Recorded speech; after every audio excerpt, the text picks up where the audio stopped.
Un homme entre dans un restaurant et commande un bol de soupe. Le serveur le lui apporte. Quelques instants plus tard, l'homme appelle le serveur. « Excusez-moi, monsieur, venez, s'il vous plaît, goûtez la soupe. » Inquiète, le serveur lui demande s'il y a quelque chose qui ne va pas. « Goûtez-la, » répond l'homme. Le serveur lui répond « Elle est trop chaude. » « Goûtez-la, » insiste l'homme. « C'est trop froid ?» demande le serveur. « Goûtez-la, s'il vous plaît. » « Goûtez-la, s'il vous plaît. » Cette semaine au Guild, c'est le Shabbat de la soupe. Alors bien sûr, j'aimerais partager avec vous quelques mots à ce sujet. Je sais que vous aimez la soupe à Genève. C'est évident. Ici, vous aimez tellement la soupe que vous célébrez même une fête de la soupe chaque année, mi-décembre. Je parle bien sûr de l'escalade, où la partie la plus mémorable, au moins pour moi, la partie la plus mémorable de l'histoire concerne la marmite que la mère Royaume a renversée sur la tête des Savoyards. Et voilà, c'est ainsi que Genève a été sauvée. Et de nos jours, grâce à la soupe de la mère Royaume, nous mangeons une marmite en chocolat toute cassée. Mais vous vous demandez sûrement quel est le lien entre la soupe de la mère Royaume et notre paracha de cette semaine, Vayechi. Cette paracha est la dernière partie du livre de la Genèse et elle décrit la scène de Jacob, notre patriarche, sur son lit de mort, ainsi que les bénédictions qu'il donne à ses enfants et petits-enfants. Jacob, vous vous en souvenez peut-être, ne serait pas devenu notre patriarche sans un bol de soupe. Dans la jeunesse, c'est son frère jumeau Ésaü qui aurait dû recevoir le droit d'aînesse de leur père Isaac. Mais un jour, Ésaü est rentré à la maison, affamé par la chasse, et il a senti la soupe de lentilles rouges que Jacob préparait dans la cuisine.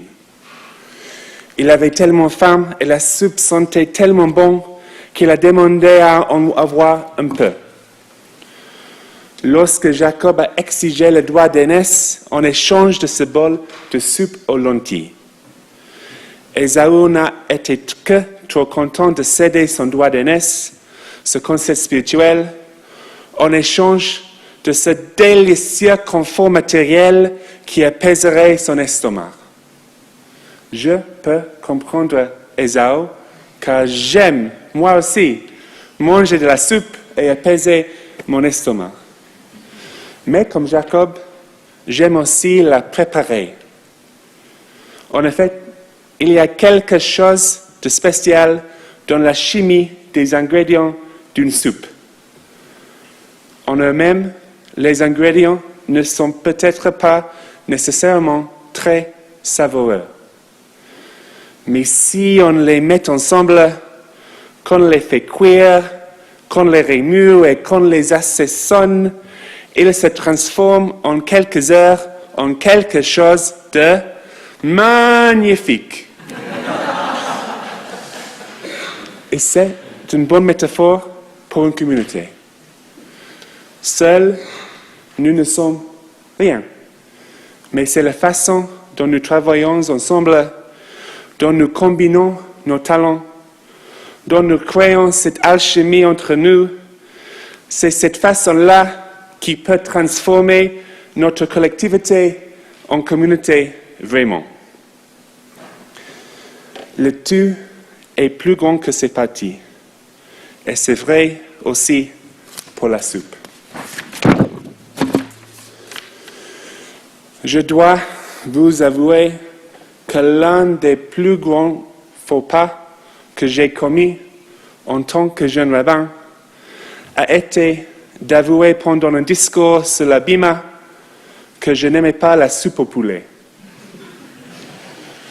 J'ai commis cette grave indélicatesse dans ma communauté à Bruxelles il y a 15 ans. Aucune des personnes présentes ne s'est souvenue d'autre chose de ce que j'ai dit ce Shabbat-là.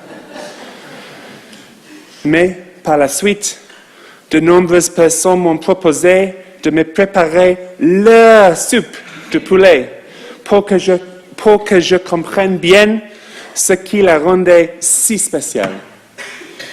Soyez rassurés, aujourd'hui j'ai appris à aimer la soupe de poulet.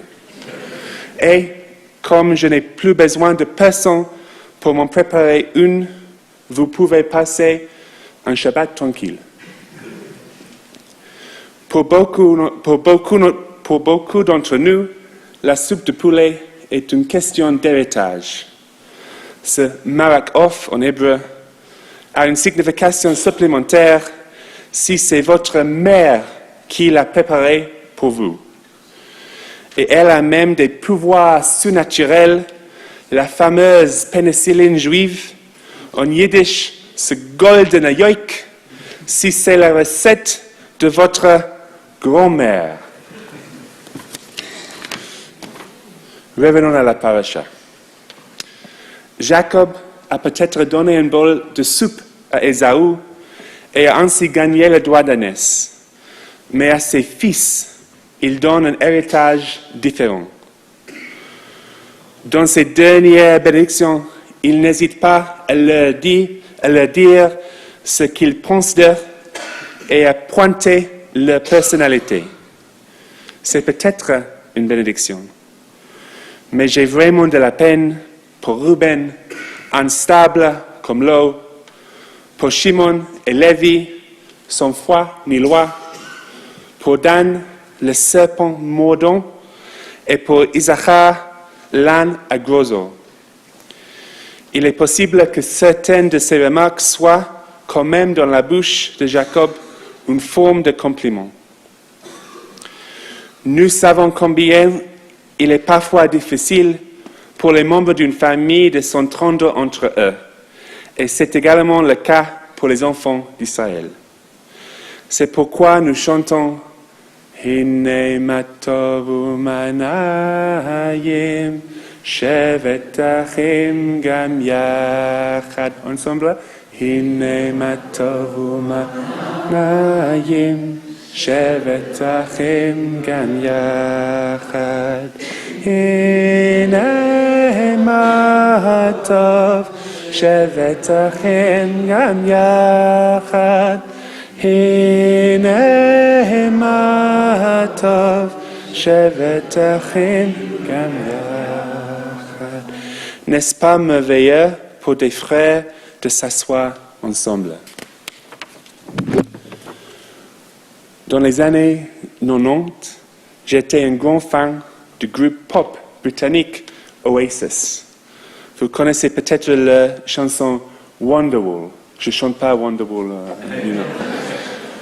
Le chanteur Noel Gallagher a dit un jour à propos de son frère Liam, « Il est comme un homme avec une fourchette dans un monde de soupe. »